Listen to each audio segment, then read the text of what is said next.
गुरुर्ब्रह्मा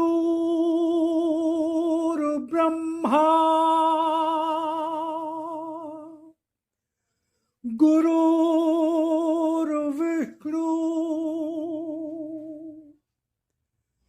गुरुर्देवो महेश्वरा गुरुर्साक्षात् परब्रह्म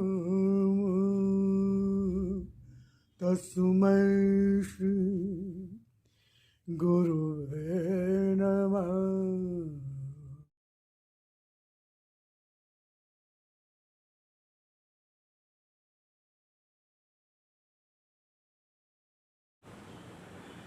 जयराम जी की ओम शिवा हरि। आशा करता हूँ ईश्वर कृपा से आप सब परिवार सकुशल होंगे। तो आज भगवत वाणी, भगवान की वाणी पर भगवत चर्चा करेंगे। भगवान ने कहा, भक्त में सबसे बड़ी आवश्यकता होती है मन के असत्य पर अधिकार करने की। किस पर? मन के असत्य पर सबसे बड़ी आवश्यकता होती है। हम सब लोग भक्ति करते हैं और चाहते हैं कि हम सार्थक भक्ति करें, ऐसी भक्ति करें जो भगवान को स्वीकार हो, क्योंकि फल तो भगवान को ही देना है, संसार को थोड़ी देना है। भक्ति का फल किसको देना है? भगवान को देना है। तो भक्ति किसके अनुसार करनी है? भगवान के अनुसार करनी है। तो ये जानना है कि भगवान ने कैसी भक्ति चाही। बताया रामायण में भी है, बताया गीता में भी है और वेदों शास्त्रों उपनिषदों में ही बताया है, लेकिन हम लोगों ने उस पर बहुत ज़्यादा ध्यान नहीं दिया और सुनी सुनाई जैसी देखते रहे वैसी भक्ति करते रहे। और जब उसका अनुकूल परिणाम नहीं निकलता है तो हम दुखी होते हैं, परेशान होते हैं, नास्तिक हो जाते हैं, भगवान को उल्टा सीधा बोलते हैं। तो इसीलिए भगवान की वाणी में भगवान ने पुनः बताया कि आज मैं जिस तरह से गीता मैंने भगवान को, अर्जुन को सुनाई थी, ऐसे ही आज मैं फिर उसी गीता को भगवान की वाणी के रूप में, लिप रूप मेरा साकार दर्शन, वाणी मेरा शक्त रूप दर्शन, मैं फिर बता रहा हूँ। अगर भक्ति करना चाहते हो तो पाखंड करोगे तो दंड मिलेगा, पाखंड करोगे तो दंड मिलेगा। अब संसार आपको कितना भी बड़ा भक्त माने मेरे भाई, वो तो अहंकार बढ़ाएगा। संसार तो कहेगा बहुत बड़े भक्त हैं, देखो रोज तिलक लगाते हैं, मालाएं कितनी पहनते हैं, जप करते हैं, ध्यान करते हैं, मंदिर जाते हैं, धर्मशाला बनवाया, कुएं बनवाए, मंदिर बनवाया, पता नहीं क्या क्या किया है, लेकिन भगवान को वो स्वीकार हो रहा है कि नहीं हो रहा है?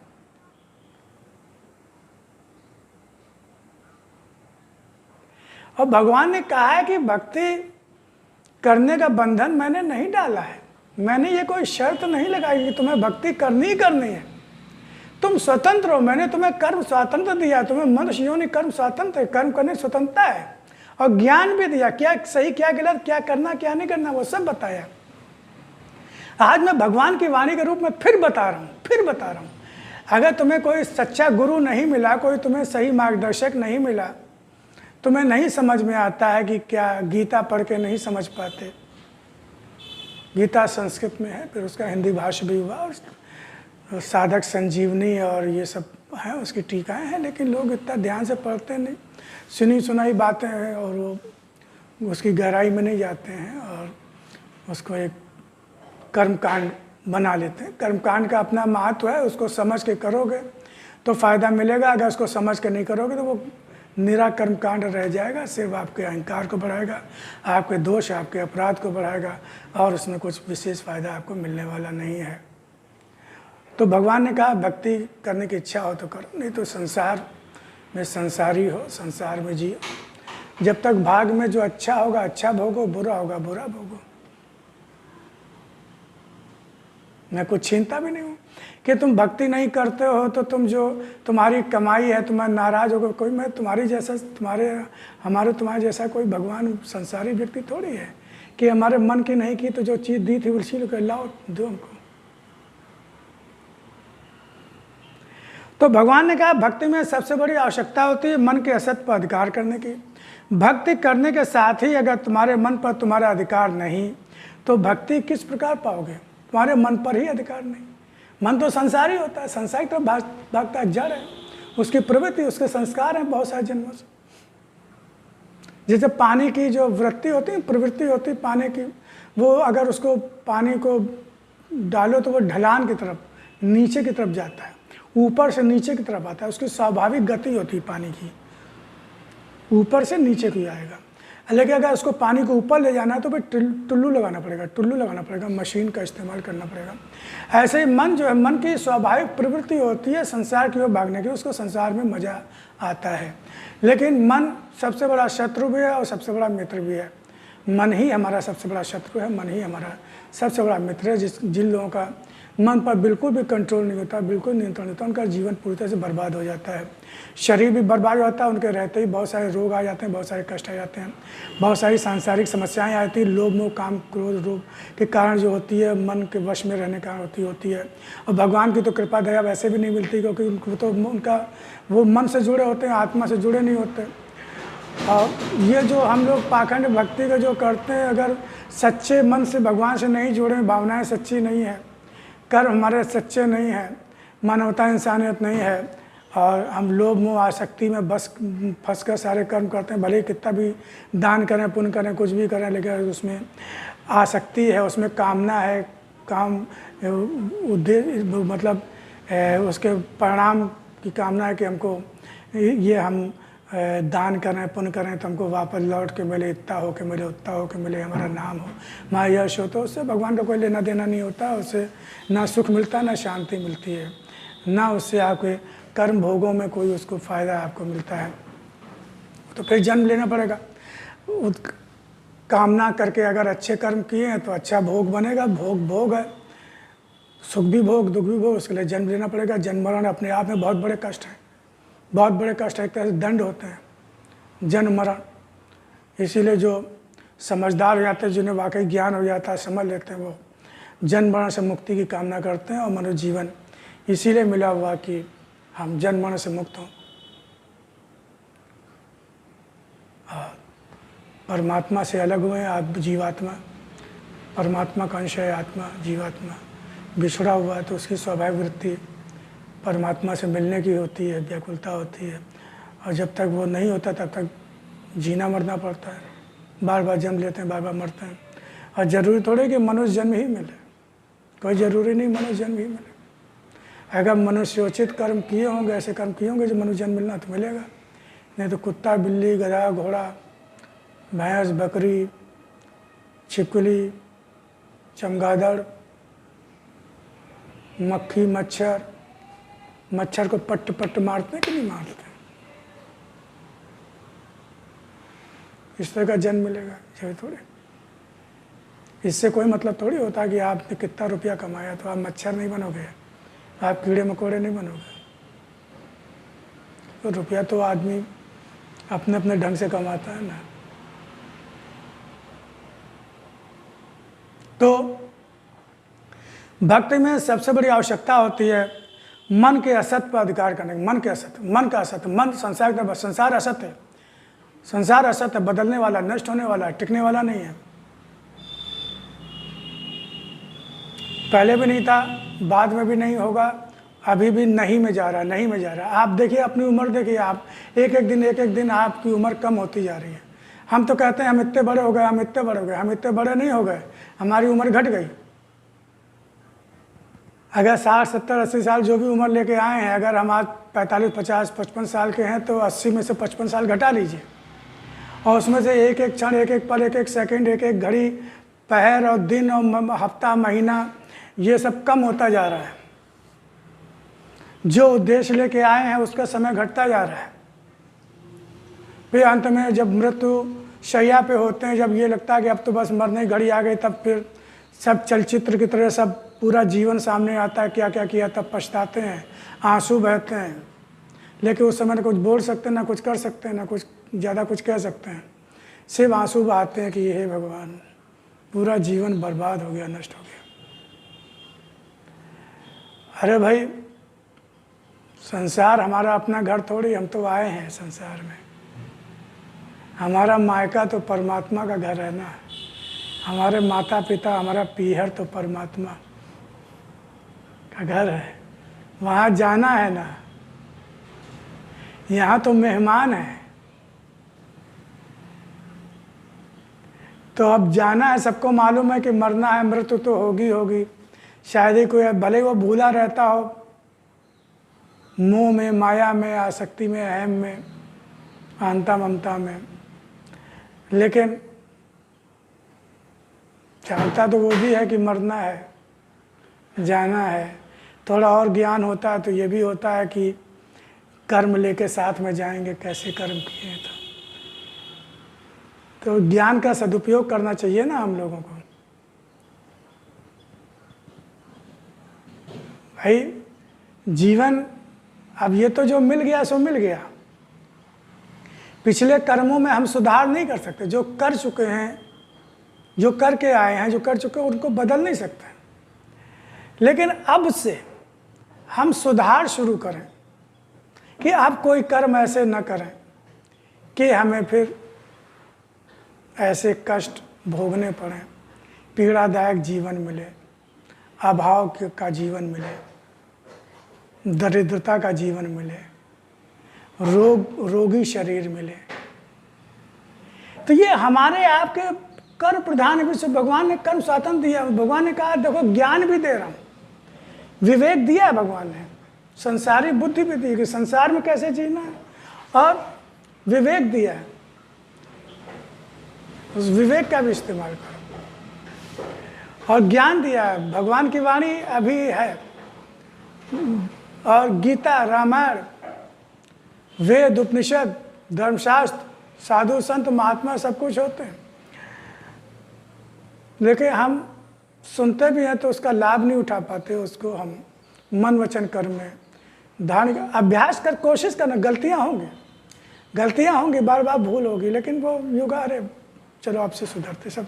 तो जब निरंतर, तो फिर वो चीज़ें धीरे धीरे सही होने लगेंगी, क्योंकि आदत पड़ी हुई ना। आदत एकदम से नहीं छूटेगी। कोई बर्तन जो है हमने सालों से नहीं मांजा हो, साफ ना किया हो, तो उसमें धीरे धीरे मैल की परत जमा होती जाती है। और फिर हमने ध्यान आया, साल, 1.5 साल, 2 साल, 3 साल तक इसको क्या, अरे आज लो सफाई करते हैं, तो क्या एक बार में साफ हो जाएगा? क्या 2 बार में साफ हो जाएगा?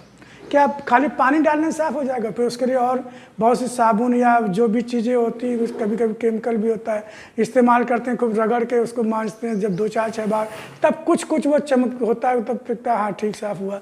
फिर लगातार मारते फिर भी होता नहीं है, उतना बिल्कुल नए सब नहीं हो पाता, लेकिन काफ़ी कुछ साफ हो जाता है। ऐसे ही जब जागे तब सवेरा, जब जागे तब सवेरा। तो इसके लिए भगवत ज्ञान, भगवत चर्चा, सत्संग, बार बार अभ्यास। अभी तक संसार का अभ्यास पड़ा हुआ है, तो अब भगवान से प्रेम करना, भगवान के ज्ञान का जीवन कैसे जिए साथ, उसका अभ्यास भी करेंगे तो धीरे धीरे मन असत से दूर होगा। क्योंकि भगवान इस मामले में बहुत स्वार्थी है, बहुत स्वार्थी है। भगवान कहता है कि अगर मुझे अपने मन में बसाओगे तो फिर मैं ही रहूँगा, मैं किसी और को रहने नहीं दूंगा। और किसी और को लाना चाहते तो मैं भी बाहर चला जाता हूँ। जहाँ असत होगा वहाँ सत्य होता नहीं। अब आप समझ लो आपको फ़ायदा किस में लगता है। सत्य का फल सत्य होता है, जो हमेशा रहता है, शाश्वत होता है, कभी नष्ट नहीं होता। सत्य यानी आनंद, हर समय आनंद में रहता है आदमी, जिसको सत्य की प्राप्ति हो जाती है। क्योंकि सत्य स्वयं आनंद रूप है, भगवान स्वयं आनंद रूप है, ज्ञान स्वरूप है, ज्ञान भी हो जाता है उसको। वो आत्मा का विषय है, आनंद आत्मा का विषय है, और सुख दुख ये संसारी है, शरीर का विषय है, मन का विषय है। मन में सुख दुख होता है, आत्मा में आनंद होता है। जब मन आपका धीरे धीरे आत्मा से जुड़ता जाता है तो वो आत्मा में हो जाता है। जानत तुम्हें हो जाए। अगर समुद्र को जानने के लिए कोई नमक की पुतली या पुतला या कोई चीज़ डालो तो घुल जाएगा, एक रूप हो जाएगा। अगर पानी की बूंद है, वो समुद्र में अगर जाएगी, समुद्र की थाल लेने, तो खुद ही समुद्र बन जाएगी, सत्य में हो जाएगी। फिर उसका अस्तित्व अलग थोड़ी रहेगी। जब तक अज्ञान है तब तक हमें अपना अस्तित्व अलग महसूस होता है, मैं मेरा, मैं मेरा। लेकिन जब ज्ञान हो जाता है कि सब कुछ तो भगवान का है, सब कुछ भगवान में है, सब कुछ भगवान का ही दिया, हमारा भगवान के अलावा हमारा कुछ है ही नहीं, कुछ भी कुछ भी कुछ भी आपका अपना नहीं है। जो भी आँख नाक कान मुंह और कर्म इंद्रियों ज्ञान इंद्रियों जो भी अनुभव में आता है वो सब असत। आत्मिक ज्ञान, आत्मिक बोध, आत्मिक अनुभव ही सत्य है। तो भक्ति में सबसे बड़ी आवश्यकता होती है मन के असत पर अधिकार करने की। भक्त के साथ ही अगर मन पर तुम्हारा अधिकार नहीं है, मन पर तुम्हारा अधिकार नहीं है, मन के वश में रहता है, अरे क्या करें, मन में कंट्रोल ही नहीं होता है। हाँ, कंट्रोल नहीं होता क्योंकि वो अभ्यास पड़ा हुआ है, एकदम से थोड़ी होगा। लेकिन कोशिश तो करें, लगातार कोशिश करें। मन भटका फिर उसको लाए, मन भटका फिर उसको लाए, मन भटका फिर उसको लाए, तो धीरे धीरे मन जो है वो भगवान में लगने लगेगा, भगवान का चिंतन बनेगा, ध्यान करें, भगवान संबंधित बातें सुने पढ़ें। अब अगर दिन भर हम सांसारिक बातें करेंगे, संसार में डूबे रहेंगे तो फिर कहाँ। वैसे तो शरीर भगवान ने, गुरुदेव ने कहा कि मन परमात्मा में और तन संसार में। तन हमें संसार की सेवा के लिए मिला है, तो उससे संसार की सेवा करो, संसार कर्म करो, और ये सोचो कि ये संसार भी भगवान का ही है, भगवान ने ही बना, भगवान ही संसार बन गया, भगवान ही संसार बन गया। लेकिन वो भगवान का रूप जो है वो टिकने वाला, रुकने वाला नहीं है, वो सेवा के लिए है। उसके लिए सेवा पत्नी पुत्र परिवार पर जो भी है वो सेवा के लिए है। सेवा भाव से हर कर्म करो, कर्म नहीं छोड़ना है, कर्म नहीं बदलना है, सिर्फ उसके पीछे की सोच बदलनी है, उसके पीछे का भाव बदलना है। भाव प्रधान होता है। कर्म तो एक आदमी जो होता है वो मर्डर कर देता है, लेकिन राग द्वेष में करता है, शत्रुता में करता है। और एक आदमी जो सीमा पे है वो भी मर्डर करता है, वो 2 4 10 20 लोगों को मार देता है, लेकिन वहाँ भाव क्या है, देश सेवा का है, देश की रक्षा का है, उसका निजी स्वार्थ नहीं है। तो उसके लिए उसको मेडल मिलता है, पुरस्कार मिलता है। और यहाँ पे जो आप करते हो कर्म, तो दोनों में हत्या हुई है, दोनों मर्डर हुआ, दोनों में कोई मारा गया है, लेकिन इसमें आपको फांसी की सजा हो जाएगी।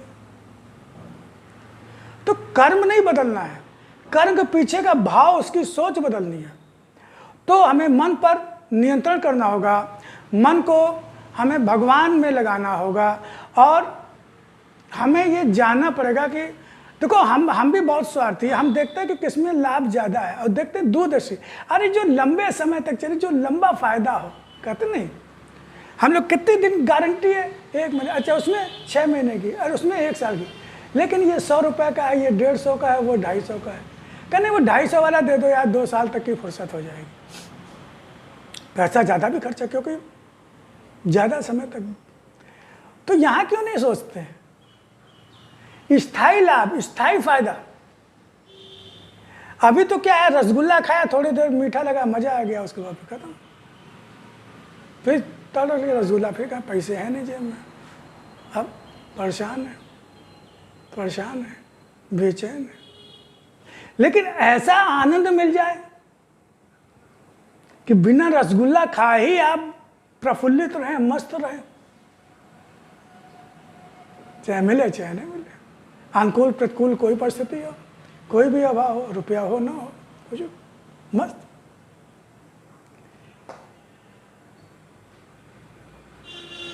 नाशवान की चिंता क्यों करना, जो नष्ट होने वाला है, जो बदलने वाला है, जो जाने, उसकी चिंता क्यों करना। और जो हमेशा रहेगा, था, है और रहेगा, उसकी चिंता करें कि वो हमेशा बना रहे, हमारे साथ रहे, वो हमारा प्रतिपूर्ण हो, भगवान सत्य। तो मन पर तुम्हारा अधिकार, साथ ही अगर तुम्हारे मन पर तुम्हारा अधिकार नहीं तो भक्ति किस प्रकार पाओगे। बिना मन पर अधिकार की भक्ति नहीं मिलेगी। तो इसका हम चिंतन मनन ध्यान करेंगे और भगवान से प्रार्थना करेंगे कि मन पर हमारा अधिकार हो। भगवान का मन मुझे सौंप दो, मन मुझे सौंप दो, मुझे प्रार्थना करो, मेरी शरण में आओ। क्योंकि मन माया का बहुत सशक्त रूप है मन, और माया भगवान की शक्ति है। माया को भगवान ही कंट्रोल में, नियंत्रण में कर सकता है। अर्जुन ने भी कहा था, तो भगवान ने यही कहा था, अभ्यास करो और स्वयं को, अपने मन को मुझे सौंप दो।